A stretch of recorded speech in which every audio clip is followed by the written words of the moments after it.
Welcome to the Rosary Team Podcast. Today we are launching a deep dive into, one of the most powerful and really consequential events in the history of the Western Hemisphere, the apparition of Our Lady of Guadalupe.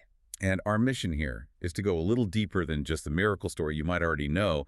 We're going to try and dissect the specific cultural, spiritual, and even scientific meaning that's embedded in what happened in 1531. And how all of that cemented her identity as the patroness and protectress of life, not just in Mexico, but for all the Americas. Right. So to do that, you have to set the scene. It's 1531, Mexico City. This is just 10 years after the Spanish conquest. So the physical battle is over, but the spiritual one is really just getting started. That's a perfect way to put it. You have these Franciscan friars who are incredibly dedicated, but their attempts to convert the native Aztec population had largely stalled out. A military presence can't force belief, can it? And the missionaries were up against a profound and, frankly, terrifying cultural system. Yes, and we need to understand that terror. The Aztec religious worldview was built on this idea that the universe, the sun itself, needed constant fuel. And that fuel was human hearts and blood. Exactly, to prevent this, cosmic collapse. And this wasn't a small thing. We're talking about estimates from historical sources of up to 250,000 human lives sacrificed per year. That number is it's almost impossible to comprehend. For the dedication of just one temple, the Great Pyramid of Tenochtitlan, they say over 80,000 people were killed in just 4 days. So you're living in this state of constant natural and supernatural terror. The common person is always afraid of capture, afraid of ritual death, afraid the sun won't rise. And into that world, the Franciscans are trying to introduce this message of a God who sacrifices himself once for everyone. It must have sounded completely alien. It was too abstract, too counterintuitive to their entire understanding of survival. And that's the stage where our central figure, Juan Diego, walks in. And what's so important is who he was. Not a noble, not a priest, not a leader. He was a Micellal. A commoner. A humble but respected native man who had converted about 7 years earlier. Right, and he and his wife were actually one of the first indigenous couples to be married in a Christian rite in the New World. So he's devout, he's simple, and he's part of this new, small Christian community. Which brings us to Saturday, December 9th, 1531, the day of the first apparition. Juan Diego, he's an older man at this point, and he's hurrying on his usual 9-mile walk. 9 miles. Before dawn. Before dawn, to get to Mass and his catechism class near Tepeyac Hill. And Tepeyac Hill is not a random location, is it? No, not at all. It was the site of a pagan temple recently destroyed that had been dedicated to a goddess, Tenantzin. So as he gets close, he hears this sound, not just a voice, but a beautiful singing, like a whole chorus of birds. And then it stops, and a gentle voice calls his name. He goes up the hill, and he sees a noble lady, and her clothes are shining like the sun, the rocks, the cactus plants, everything around her is just shimmering. And she tells him exactly who she is. She says she is the perfect, ever-virgin Holy Mary, Mother of the true God by whom we all live, the creator of all people. She's not introducing a new God. She's identifying herself as the mother of the true God, the one they already called the creator. And she makes a request. She wants a sacred little house, a church built right there on that spot. And the reason she gives is just a total reversal of everything that Hill stood for. Absolutely. She said she wants it built so she can show God's personal love, compassionate gaze, help, and salvation. She wants to listen to their weeping, their sadness, to remedy, to cleanse and nurse all their different troubles, their miseries, their suffering. So instead of a place that demands sacrifice, this is a mother offering comfort, an invitation to mercy. She tells him, go to the bishop. Which he does. He goes to see Bishop Juan Diego. But the bishop, he's a Franciscan, he's an intellectual. He's rightly cautious about these things. He listens, but he's skeptical. He basically dismisses him and says to come back later. So Juan Diego goes back to the hill completely dejected. He tells Mary she should send someone more important, a noble, someone esteemed. Someone the bishop would actually listen to. Right. But Mary is very clear. She says, no, it is very necessary that you personally go and plead that my wish become a reality through your intercession. And that choice is so deliberate, isn't it? She bypasses the entire power structure, the Spanish elite, and chooses the most humble native man. It's a profound cultural validation. It mirrors that biblical theme, He has cast down the mighty from their thrones and has lifted up the lowly. So Juan Diego agrees to go back. But then life happens. He misses his Monday appointment. Because his elderly uncle, Juan Bernardino, is gravely ill. He's dying. By Tuesday, December 12th, Juan Diego is frantic. He's running to find a priest to give his uncle the last rites, and he's so worried about being delayed that he actually tries to go around the hill. He's trying to avoid Mary. But she intercepts him, and she speaks those famous, beautiful words. He explains the situation, and she says, "Listen, am I not here? I who has the honor and joy to be your mother. Are you not under my shadow and protection? Do you need something more?" And then she assures him his uncle is fine. He will not die of it now. He is already well.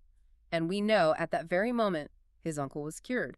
Now it's time for the signs, the one the bishop asked for. She tells him to go to the top of Tepeyac Hill. Remember, it's December. The ground is frozen, barren, just rocks and cactus. And he gets to the top, and he finds perfect, beautiful Castilian roses. Not native to Mexico, blooming impossibly in the frost, glistening, the story says, like precious pearls. Mary herself arranges them in his tilma, his rough cactus fiber cloak, and tells him not to open it for anyone until he's in front of the bishop. So he goes back. He finally gets in to see the bishop. He opens his tilma. The roses fall to the floor. And on the rough fabric, instantaneously, is the miraculous image of the perfect Virgin Holy Mary, Mother of God. The bishop, everyone in the room, they just fall to their knees. And later, Juan Diego goes home, and his uncle, Juan Bernardino, confirms it all. He was cured, Mary appeared to him too, and she gave him the name for the image, the perfect Virgin Holy Mary of Guadalupe. This event, this image, it just changed everything. It became the single most powerful tool of evangelization in the Americas. The numbers are staggering. In just 6 years, from 1531 to 1538, something like 6 million Aztecs converted to Christianity. Because this image spoke to them in a language of symbols they understood perfectly, it's a history that, it inspires us even today, reminding us of the powerful and compassionate presence of the Mother of God in our lives. Absolutely. And if you find the beauty of this history, the miracle of this imagery, and the spiritual depth inspiring, we encourage you to explore ways to bring that faith and art into your daily life. Please visit rosaryteam.com right now. You can acquire beautiful Christian art for your walls, inspired by profound moments of faith, like the story of Guadalupe and the other great Marian apparitions. That's rosaryteam.com. Okay, so let's decode this visual language, because the image is, it's basically a complete catechism for the Aztec mind. Let's start with her power. She is presented as a celestial queen. Right. Her mantle is blue-green, which was the color of Aztec royalty, of an empress. And it's covered in stars. But here's the amazing part. The astronomy. Yes, astronomical studies have shown that the stars on her mantle match the exact constellation pattern that was visible over Mexico City before dawn on December 12, 1531. That's an astronomical timestamp. It's a cosmic declaration. And she's standing in front of the sun and on the crescent moon. This is a direct message. She is greater than their sun god, Huitzilopochtli, and their moon god, Quetzalcoatl. But she herself is not a god, and the image makes that clear too, right? Very clear. Her eyes are cast down in a posture of humility. An Aztec god would always stare straight ahead, and her hands are joined in prayer, showing she's in supplication to a higher power. She's pointing to the true God. Now, what about the angel at her feet? The angel has eagle wings. This is a fascinating pivot. The eagle, for the Aztecs, was the creature that carried the human hearts and blood up to the sun god. It was the symbol of the old, bloody, sacrificial system. So the image repurposes the symbol. It completely transforms it. The angel with eagle wings is no longer carrying death up to the gods. It's carrying Mary, the mother of the giver of life, down to the people. It points away from sacrifice and towards the Eucharist. And here's where the connection to her as the patroness of life becomes just completely unmistakable. She is shown as a pregnant woman. Yes. Her hair is down, which for them symbolized virginity. But she's wearing a high black ribbon and maternity band around her waist. Encinta. Exactly. It was the public, undeniable indigenous symbol for pregnancy. She is the pregnant virgin. And the focal point, the whole center of the message, is what's placed directly over her womb. The only four-petaled flower on the entire tilma, it's a Mexican jasmine, or a quincunx. And this specific glyph, this flower, was the symbol for the highest Aztec god, the giver of life. So its placement is not subtle. It's saying, the God you've been seeking, the true giver of life, is physically present here in her womb. The sun god, S-U-N, is replaced by the son of God, S-O-N. It was an instant, total synthesis for them. It all made sense. And then there's the music. The idea that truth is expressed in flowers and song. It's a native cultural belief. And researchers, amazingly, mapped the positions of the flowers and stars on the tilma to musical notes. And when they played it, It created beautiful, harmonious music. The image literally contains a song. Beyond all the symbolism, the tilma itself is a scientific marvel. I mean, the fabric is rough cactus fiber. It should have disintegrated in, what, 30 to 50 years? At most. Yet it survived for almost 500 years, and for over a century it had no protection at all, no glass, no varnish, exposed to candle soot, humidity. It should be gone. Infrared studies on the image itself, what did they show? They show that it seems to have been made in a single step. There are no brush strokes, no sketches underneath. The colors? They can't be duplicated, and some reports say they don't even seem to penetrate the fibers like paint would. And it has survived direct attacks. There was the nitric acid spill in 1795. Right, a worker just accidentally dropped it. It should have eaten right through the fabric, but today there's barely a mark. And then the bomb blast in 1921. An actual bomb placed at the altar right below the image. A powerful one. It destroyed the marble altar, twisted a heavy bronze cross into a pretzel, but the tilma behind its simple glass was completely unharmed. Not even the glass broke. So if Mary appears as this pregnant queen, delivering the giver of life to a culture of death, what does that mean for us today? Well, St. John Paul II explicitly named her the protectress of unborn children. The message is unmistakable.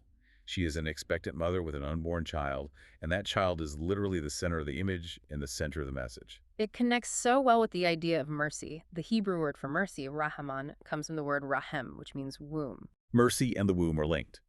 And we see that connection carry through to the Divine Mercy revelations. St. Faustina's confessor confirmed that the Divine Mercy Chaplet was given, in part, to counteract the scourge and crime of abortion.